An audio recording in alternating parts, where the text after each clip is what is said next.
Ezekiel saw the wheel. This is the wheel he said he saw. These are unidentified flying objects that people say they are seeing now. Are they proof that we are being visited by civilizations from other stars?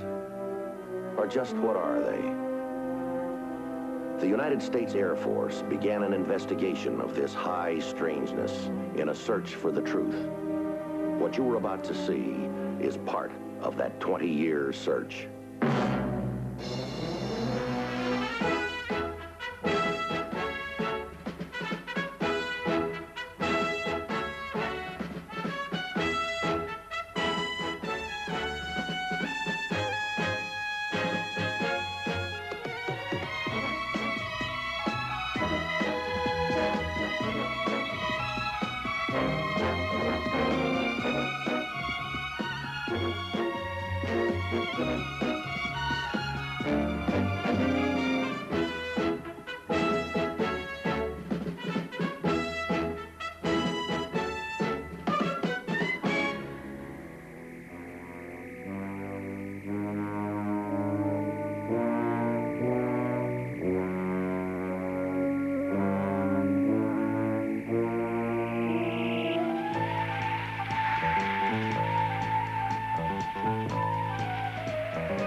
Boy, love that music.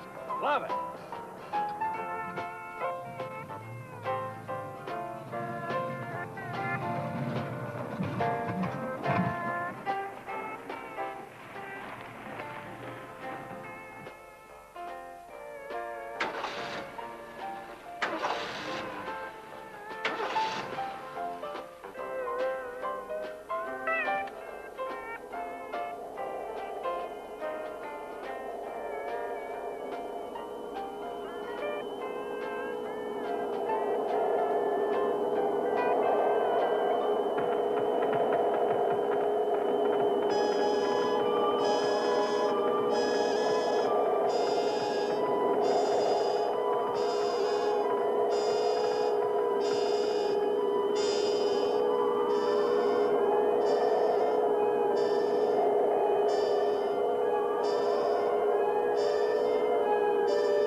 Hi, Vic. Yeah. Welcome to beautiful Wyoming. Look at those ski slopes, Vic. Oh, that's my kind of world. Break out the boards, open the wax, and give me my parachute. Check the center for traffic out of Stapleton. All right.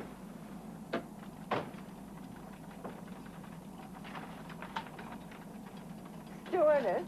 Yes. why is the plane bouncing so? It's just a little turbulence, nothing to worry about. Oh.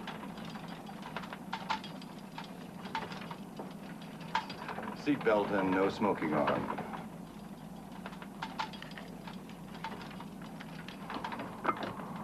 Denver Center, this is Inter-America 5-4. Do you read? Inter-America 5-4, Denver Center, go. Ev? 12 o'clock low. You see it?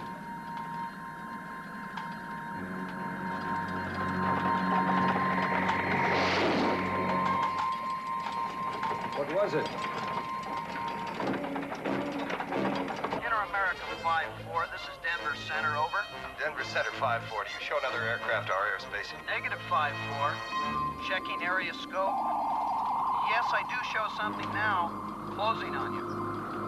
What the hell is it? Inter-America 5-4, radar contact, unknown traffic. 3 miles closing, no altitude. Estimate speed 600, closing rate 1200. Lean on it.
Major Gatlin? Yes, sir. This is Sergeant Fitz. Your transportation safety? That's right, Frank Waller's accident investigation. You made good time considering you were coming upwind.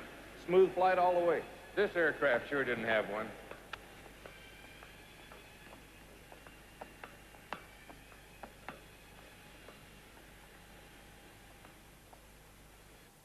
It all started at 1750 hours. This aircraft, Flight 54, was en route to Dulles from Salt Lake. True airspeed 325. Altitude 37,000 feet, 20 miles north of Laramie, Wyoming. That's where they encountered the UFO. Flight recorder tell you anything? More than the pilots. How's that? In-flight emergency was declared, and they were rerouted here to Stapleton. 40 passengers were given medical treatment, 15 hospitalized. The captain and the co-pilot have some sort of a pact, and their company's going along with it for now. Nobody's available for comment. Not available to who? Me, the press, you name it. We don't have any authority to make them talk. You know that. Yes, sir, you do. Captain Mason asked me to notify somebody from Blue Book, but it's not going to be that easy. You'll still have to clear through the president of Inter-America. Why is that? They're the only people who know where the pilots are.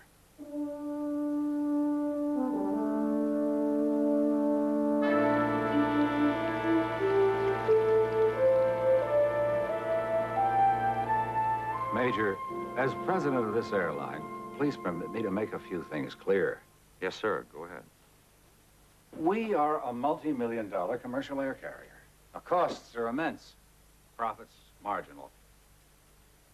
To be quite frank, Major, we can't afford bad publicity. Anytime one of our pilots thinks he sees spaceships and passengers are injured because of it, well, we can expect to hear from the stockholders. Do you have a pilot who saw a spaceship, Mr. London? Inter-America does not have a pilot or a co-pilot who saw a spacecraft. I prefer to leave it at that. What did they see? They haven't said. And I didn't ask. Pardon me, sir, but that's just a little vague. Captain Mason asked that your investigative unit be notified. The FAA accommodated his wishes. Captain Mason will not say what caused the diversionary maneuver that he took, nor will he discuss what happened in that airplane.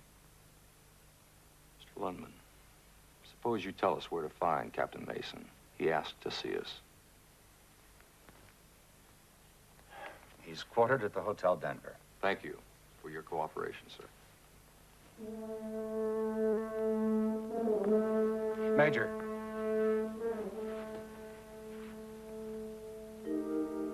It's already been suggested to Captain Mason that if he does think he saw an unidentified craft of any sort, we'd consider it a psychological aberration. And we certainly can't afford to entrust the safety of our passengers to a pilot like that. Now, can we?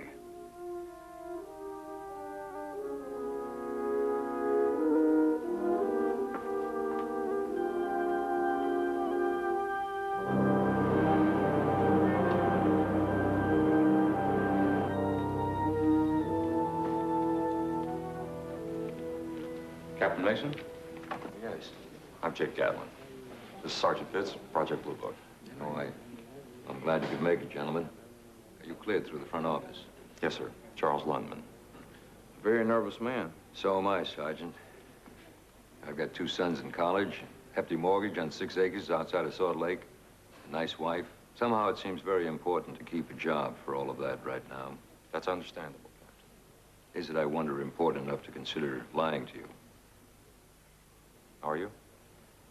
I have a problem, Major. I'm not a liar. Why don't we go someplace more private? There's no need for that, Sergeant. Sir? There's someplace I'd like to take you first.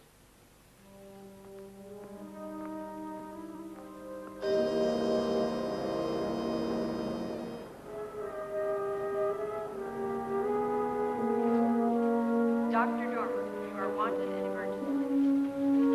Dr. Dormer, you are wanted in emergency. That's Peggy Williams, my #1 stew. Severe skull fracture. That's your co-pilot with her? Yeah, Brad Everett. Dr. Treadman, you are wanted in the blood lab, 4 West. Dr. Treadman, you are wanted in the blood lab, 4 West.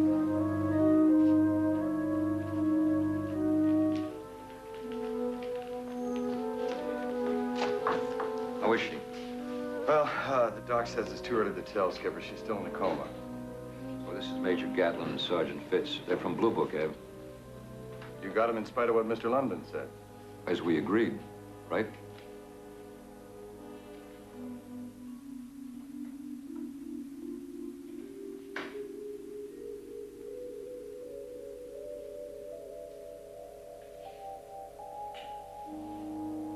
How much have you told him? Nothing, as we agreed. After the incident, we didn't discuss anything. We didn't have time to do anything but declare an emergency and fight to keep that aircraft from going into the dirt. First time we even referred to what happened was after the plane was finally parked at Stapleton. The minute the aircraft was secured, I went back to the passenger compartment. Please, everybody stay in your seats. We have some injured people here. There's a medical team on board. If you need help... Peggy. Peg? Oh, Ev. Ev, I saw it. What was it? I don't know, Peg.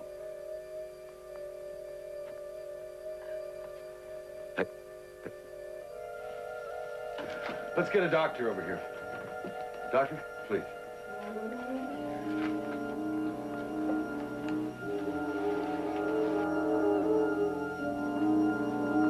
How is she? I'm not sure. I'll stay with her. All right. Ev, operations wants to see me right now. We haven't talked about it, and I don't think we should until I can get the Air Force to listen to us independently. Agreed? Agreed. That was the last time I saw or spoke to Captain Mason until today. Here with the 2 of you. We've been especially careful to ensure that, Major. Please believe it. All right. You say you didn't collaborate. Harry, why don't you see if you can find a spare waiting room? You got your copy of the recording? Yes, sir. Let's make the queue line Ev 12 o'clock low, see it. Right. Mr. Everett? The FAA gave us a voice track copy of the in-flight recorder. Seatbelt, no smoking on. Denver Center, this is Inter-American 5-4, over. Ev, 12 o'clock low. You see it? All right, Captain, we'll start from there. Ev, 12 o'clock low. You see it? Okay. From here, sir. We were right at 37,000 when we hit the turbulence. Not like the buffeting we usually experience. It was washboard, you know what I mean? I turned on the seatbelt sign, and then I called Denver to check on Stapleton traffic. Captain saw something, pointed it out to me. Ev, 12 o'clock low. You see it? It was shaped sort of like a boomerang.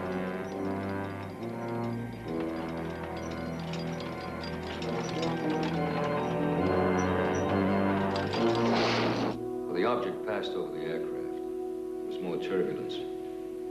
I asked Ev if he had any idea what it was. It was a boomerang-shaped thing.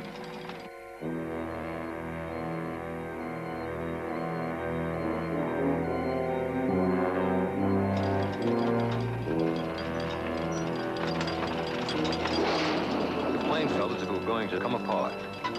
Denver Center 540, you show another aircraft to our airspace. Inter-America 5-4, radar contact, unknown traffic, 3 miles closing, no altitude.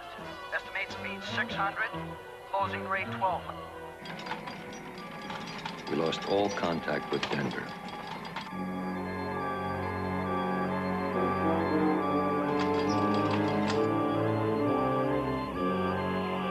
Lean on it.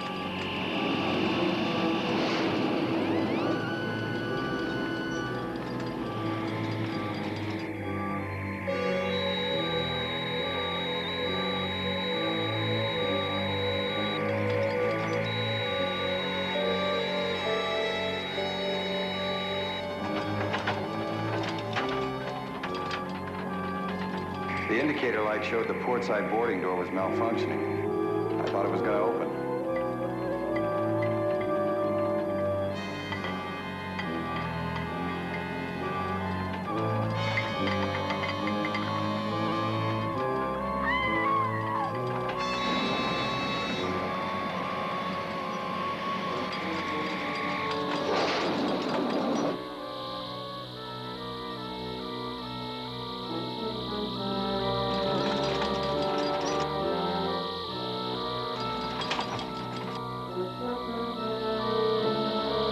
The thing moved over to the starboard side again, and then everything broke loose.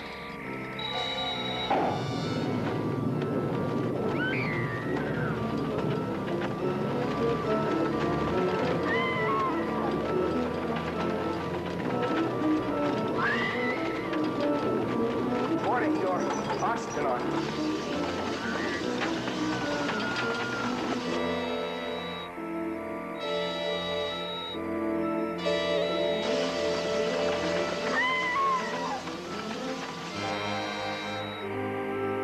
Let's get down to 8,000 fast. Then it left at an incredible speed.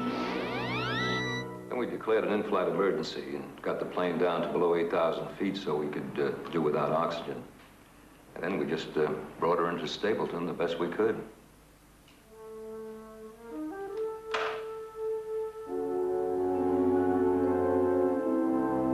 It was after that I declared the in-flight emergency, and we fought to get the aircraft into Stapleton.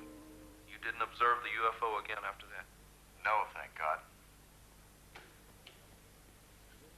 We listened to both of them. What do you think? Their stories have understandable differences in interpretation, but they're both saying the same thing. Both describing the same experience. If it was a put-on, it was well rehearsed. Well, I'm not much of an artist, Major, but I think it's close. Did you get Ev's yet? No, sir, not yet. With our known state-of-the-art, Captain, would you say that something like this could fly? No way, Major. But it did.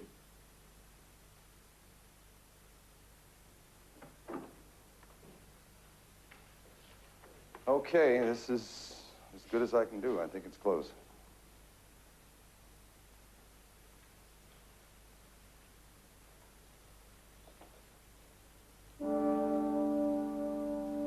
Well, it's like that Chinese fella said, Major. Picture's worth 10,000 words.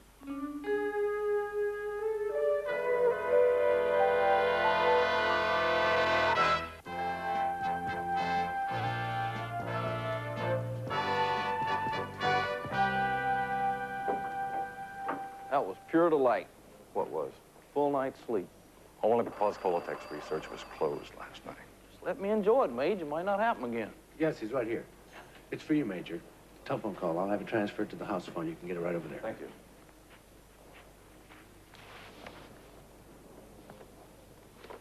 Gatlin. Oh, call me lucky. I found you. Libby? Who'd you think it was? Mary Tyler Moore? Always that possibility. Only at the USO for you people. All right, pal. You called us. You've got an assignment. Yeah, and we're on it. Tell me, is our contract with Colotex Research still good? Let's see. Yep. And as soon as you finish there, since you're in the neighborhood, take a run over to Medicine Bow, Wyoming. Why do we want to go to Medicine Bow, Wyoming? A politician type out there says he was nearly barbecued by a UFO. He's already saying the Air Force is covering up. Naturally. We spend just about all of our time covering up. Yeah, on a cold night in bed. Anyway, his name's Shaftner, Gus Shaftner, and you can find him at City Hall. Okay. We'll get over there as soon as we can. Make it sooner. He's already called here 3 times. That's not so bad. In the last 30 minutes. Bye-bye, Major. What was that all about? Harry, you should be used to doing 2 things at once by now. I am, sir. I am. My old first sergeant used to say a juggler will always enjoy himself in the Air Force. And you juggle? I enjoy the Air Force.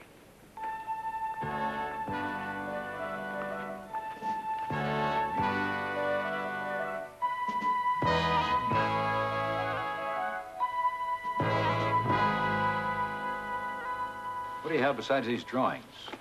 Weather reports, in-flight tape data, navigation fixes, both radio and radar, and interior photos of the aircraft. That piece of metal go with all this paper? Starboard window blew out. This is a piece of the frame. Huh. Is there a picture of the damaged window area?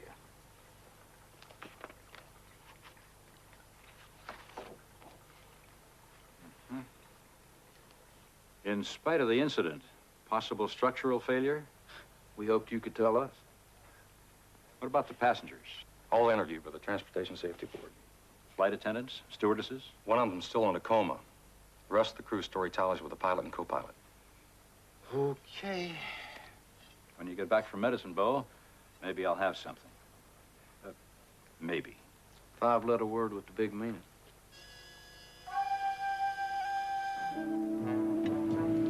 How many miles to Medicine Bow, Major?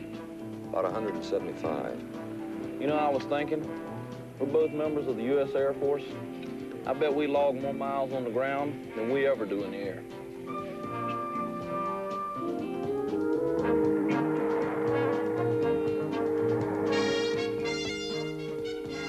That's our man, over there by the market. Yes, my friends and neighbors, I am going to tour the country so that all can see. And I will not stop, I won't stop until the government of the United States of America perks up and pays attention to us. Now, we all got concerns. This is only one of those concerns. But where are they when spaceships, flying saucers attack innocent folks? Where are they when they're needed for anything? Now, this right here, this is evidence. Evidence. And we are still ignored. Ignored completely. Well, believe you me, you put Gus Shaftner in office, and I will use that power that you give me. I will use it to get Uncle Sam out of his soft chair and interested in us. And let's have some concern when something like this happens. Concern for the little folks like us. Welcome, soldiers. You're from around here? No, sir, we're not. Oh, you're just passing through? Project Blue Book. You called about a UFO sighting. A sighting. It sighted me long before I sighted it. It attacked me, pure and simple. Sneak attacked. You want proof? I got it burned to a crisp. We go someplace and talk about this, sir? We can talk about it right here. All these folks know what happened. I was zapped by that saucer is what happened.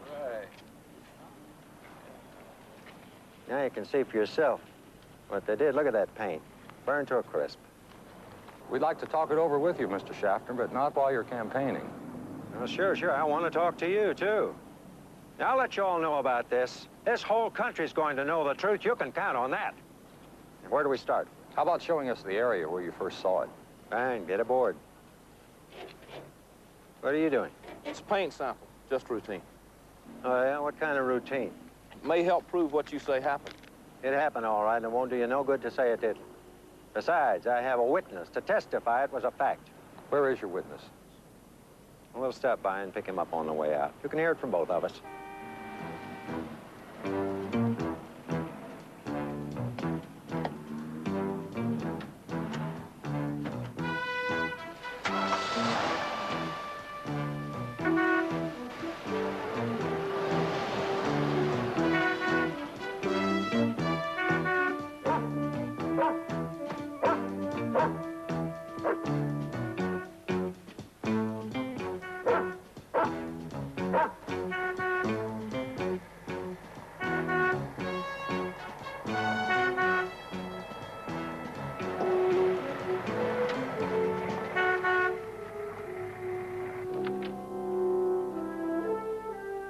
Hey there, Danny. Howdy, Mr. Shaftner. Come on, boy, let's take a ride. I got some military experts here to check out what we saw. Okay.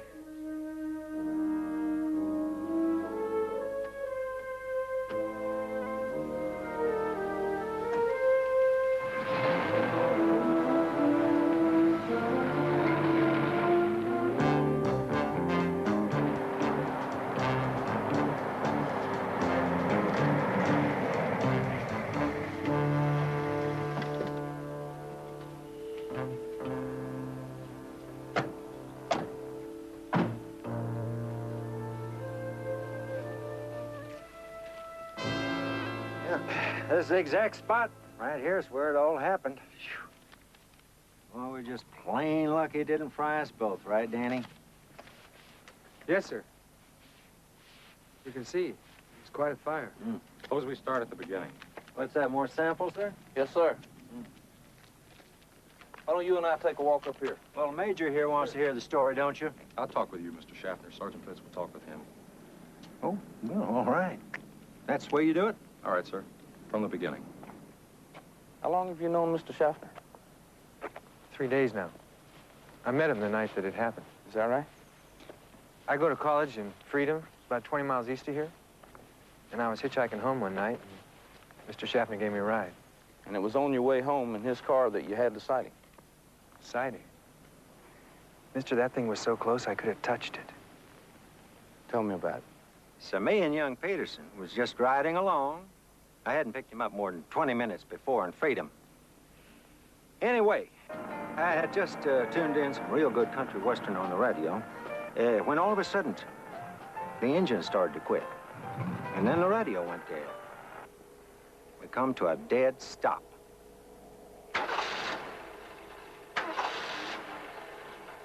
It was about then that it happened.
Get my gun, it's in the back.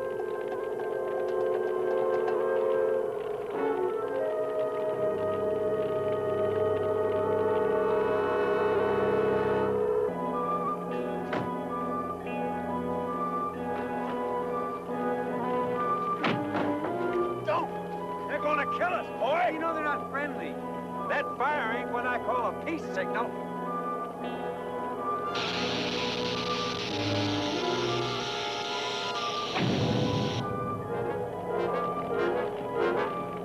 Well, go ahead and run if you want to, boy. I ain't gonna let that thing kill me.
Off it went, rolling like a wheel. Now, you might expect a saucer to move flat, but this one was rolling right on its edge. What happened after it left? I flipped that key, and that engine kicked right over, just like there wasn't nothing wrong with it. Now, you remember, I told you that saucer killed that engine dead. So I dropped Danny off at his house and went on home. Did you report this to the police? Nope. I know who to report matters like this to. Waited till the next day, then I called your people. Sure did have to push them to get you out here. You know that rifle I told you about? Show it to him, Mr. Shaftner.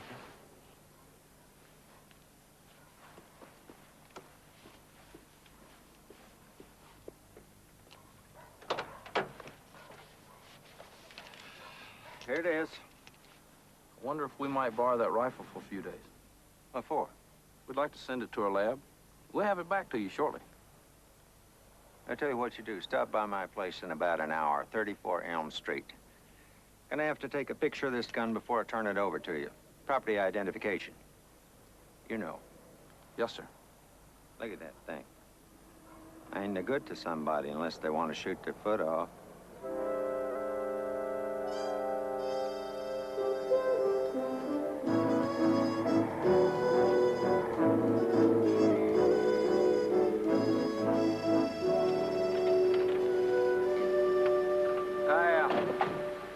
I'd like a letter of confirmation from the Air Force. You'll hear from us, Mr. Shaftner, one way or another. I want that letter. You just put it all in writing. We'll run you home. Thanks. Quite a character, isn't he? You told it to me straight, didn't you, Danny? Yes, sir, I did. I know you told Sergeant Fitz, but go over it once more for me on the way. Do you mind? You don't believe us, do you? For us, it's just a matter of getting the best evidence we can. We just want to be sure, Danny. We just want to be sure we got it all straight. I can't give it to you any straighter, sir. It's the pure truth.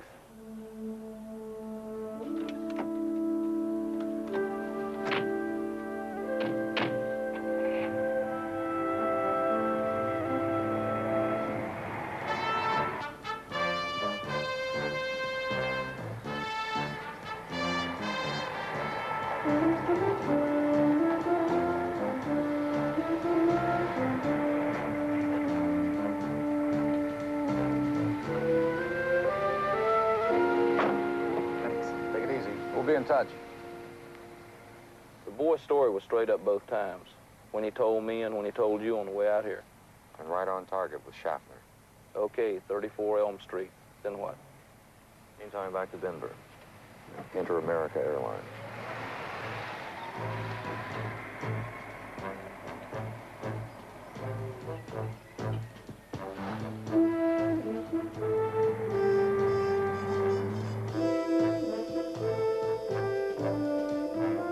Well, maybe I've worked up a theory. What kind of theory? I've got a few facts to go with it, Major. Follow me. We have an incredible vehicle reported by two credible witnesses, airline pilots, who say that they observed the product of a technology far in advance of our own. An observation. I'll attempt to explain the observation. Please go on, Doctor.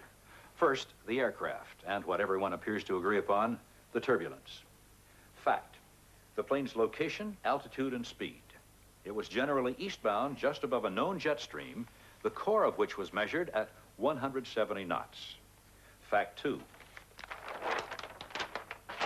the turbulence everyone experienced at the edge of the jet stream here. Aircraft here. Result, typical rapid shortwave turbulence like riding on a washboard. How about the sighting itself, Doctor?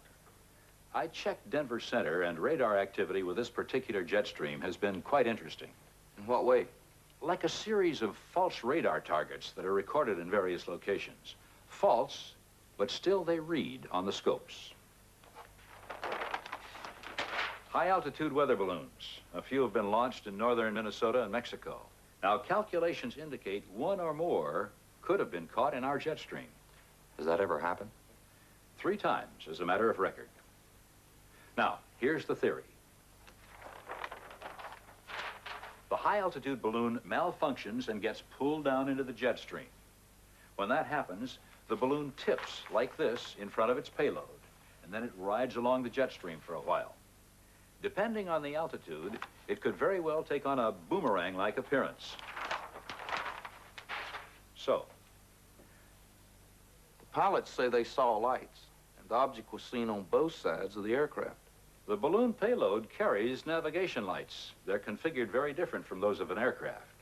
Now, I can't explain the object appearing on both sides of the aircraft unless the pilots were maneuvering their plane into various attitudes and were unaware they were doing so in an effort to get a fix on the unknown object. That leaves the blown-out window. I've put that metal frame through a dozen tests. They prove or disprove nothing. If somebody were to say a flying suitcase hit it during the abrupt maneuvers, I'd say it's possible that's how it happened. We can check further, but if we can't find any kind of object that was flying around loose in that cabin... Could have blown out with a window. Possible. Well, we can put the balloon theory in front of those two pilots. I think it's a sound theory, and for what it's worth, I have a feeling so will Charles Lundman, president of Inter-America. He's been calling, asking for some sort of assistance from us. What did you tell him, Doctor? The truth. I explained to Mr. Lundman this laboratory is under contract to the Air Force. We are not privileged to pass along any information pertaining to this matter without specific permission from the Air Force. Exactly what information did he ask for? Told me he'd been talking with his weather people. He said he was most anxious to pin down some sort of weather or aerial phenomena. He went on to say that he could then call a press conference and clear up the entire matter. I told him I had no data to release to him at this time. Do you get the impression that if Lundman got the information he was asking for, he would reconsider the employment of the two pilots?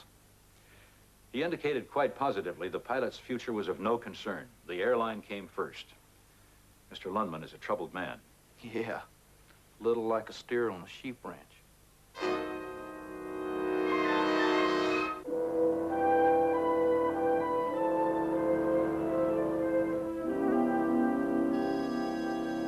I know you gentlemen are acquainted with what you're looking at.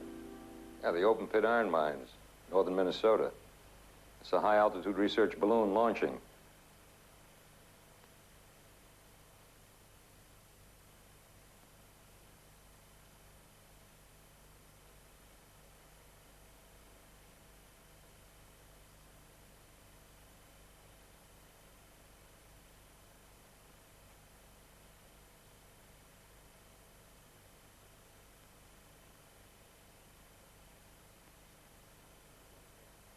You're trying to tell us that's what we saw up there? Not exactly. Not in that particular configuration. If the balloon malfunctioned, drifted into the jet stream, could have taken on an appearance of a boomerang-like shape. Particularly when you consider the unusual pattern of navigational lights they carry. Picture it this way. The balloon is in a horizontal attitude, the balloon leading the payload. I can't buy it. Can you, Captain? Well, Major, a high-altitude balloon is about 500 feet in length, including the payload. Now, the object that we saw couldn't have been any more than 150 feet at the outside. Is it a possibility, sir? Well, Well, Sergeant, anything's a possibility. But that couldn't possibly be what I saw up there. Major, please tell us how that thing approached us head-on, not once, but twice, and we're doing a good 600 knots.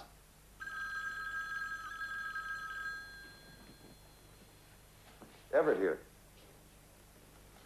Oh, that's fine. Very good, thank you. Peggy's out of the coma. She's going to be all right. Oh, good. That's as good a note as any to conclude on. Oh, Major, before you go, Eb and I know that you get around quite a bit. If you happen to hear of anything, hauling freight, whatever. Captain, every ball game has 9 innings. Not if you're the visiting team and you're behind.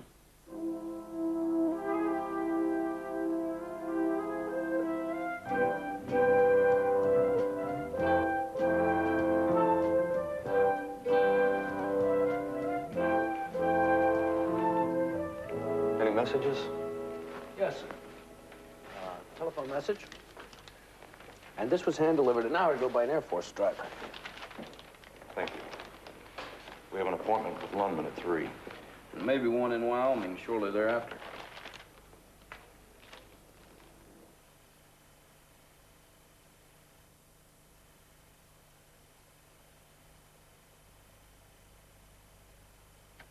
Well, Major, one good theory does not necessarily make a positive. And one positive does not necessarily destroy a good theory. Has this information been put in front of Captain Mason and his co-pilot? Yes, sir, it has. What was their opinion? Or is that an Air Force privilege, as in the case of Colitex research? No, sir, Captain Mason and co-pilot Everett do not believe that that object was what they saw. I accept the balloon theory, whether my pilots do or not. Now, how does that sit with you people? Sir, we appreciate your position. And in a sense, maybe you can appreciate ours. All right. What do you people think really happened up there? We don't know. And we may never know. Well, then tell me, why can't my pilots see it that way? Why must they be so damned positive? Because, sir, they were up there and we weren't. We can't keep telling people they didn't see something if they did.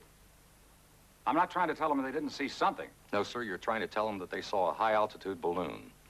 And we tried to tell them that was a possibility, too. Do you release this balloon theory to the news media, or do I? If the news media makes an inquiry, we will respond. But when you talk to the news media, I would like to think you might keep your pilots in mind. Between them, those 2 men have over 30,000 hours of good, safe flying in their logbooks. And if that was a balloon they encountered, it took some real ability to have kept away from it. If they hadn't, you could have a 57-passenger, plastic-wrapped coffin on your hands. Where'd you ever get the idea I was going to fire them?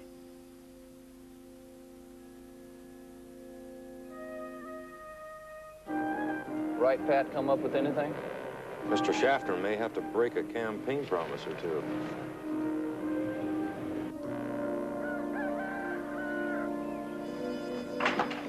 I am writing to the Congress of the United States about this. I don't care what your laboratory says. Nobody calls me a liar. Look at that rifle. Just look at that rifle. Do you think it got that way because it wanted to? No, sir, it did not. That space machine did this, and I'm going to see to it that the Air Force doesn't cover it up. And Peterson, that kid of yours is as big a liar as they are. I'm saying goodbye, but you are going to hear from me.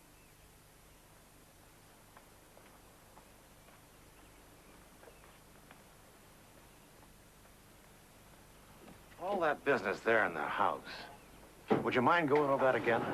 According to our laboratory technicians, a blowtorch was used to burn the paint off the hood of his car. Traces of ordinary gasoline were found where he claimed a spacecraft scorched the road and surrounding area. And the rifle, our lab clearly detected tooth marks from a commonly manufactured bench vise on the barrel of the rifle, indicating someone bent it intentionally, and it had not been subjected to any heat since it left the factory. How are you mixed up in all this, son? Well, I'll start at the beginning. If you would, please. I'll leave out the very beginning, but I'll get back to it, okay? Okay. Okay. I was hitchhiking back from Freedom. Mr. Shaftner picked me up.